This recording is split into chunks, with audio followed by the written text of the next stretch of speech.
In the early 1800s, luggage maker Henry Gratacap created one of the first firefighter hats. The leather helmet had a long rear brim and curved sides as a shield against falling debris and water running down the neck. Except for a few high-tech additions, this basic design is still used today.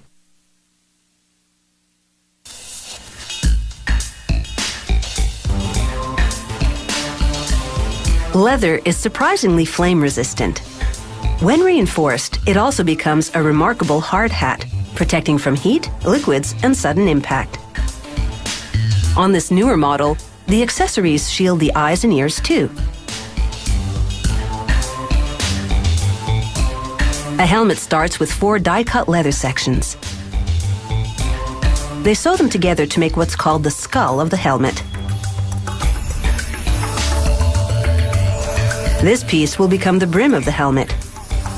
To give the skull structure, a worker folds and sews each section, then flattens the crease with a special hammer. He uses a template to score a sewing line in the leather. Then he uses a powerful sewing machine to join the sections together. He now joins the 2 halves together, reinforcing them with double stitching. The resulting 8 ridges give the skull stiffness and strength. He stretches the leather over a plastic mold and trims excess leather from the ridges. Then he clamps 4 vice grips to the rim. These attach to a hydraulic jack that stretches the skull overnight.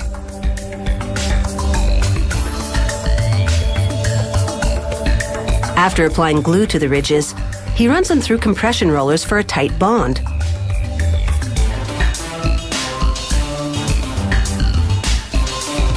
They wet the brim piece several times to make it more pliable. Then they stamp it with a design used by this company since 1846. But first, a worker inserts a wire that will give the brim some structural support. Then, a temporary plastic cover and a lid to ensure an even spread of pressure across the brim. She stuffs the edges of the leather inside before the press applies 10 tons of force to imprint the design.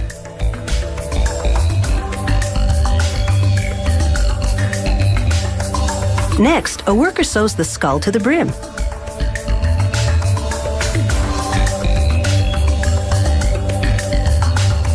He removes the excess leather at the base of the skull and cuts out the center of the brim.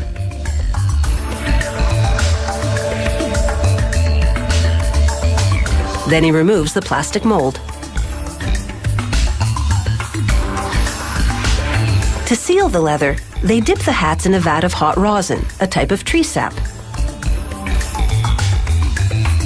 After 55 minutes, they remove them and let them dry at room temperature for 8 weeks. This slow-drying process makes the leather about as hard as wood. Drying it mechanically would make it brittle. Now for the inside. They insert a plastic cap to reinforce the structure. The fit is intentionally tight, so they use a mallet to tap it into place. Inside that, they add another plastic cap with nylon straps to resist the impact of falling objects.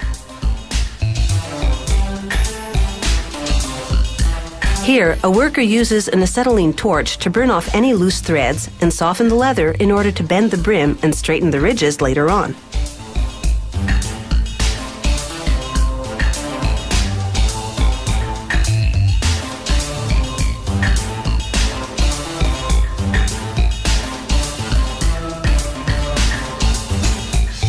Turning up the sides is basically for aesthetics, but the longer edge in the back is to direct water away from the neck.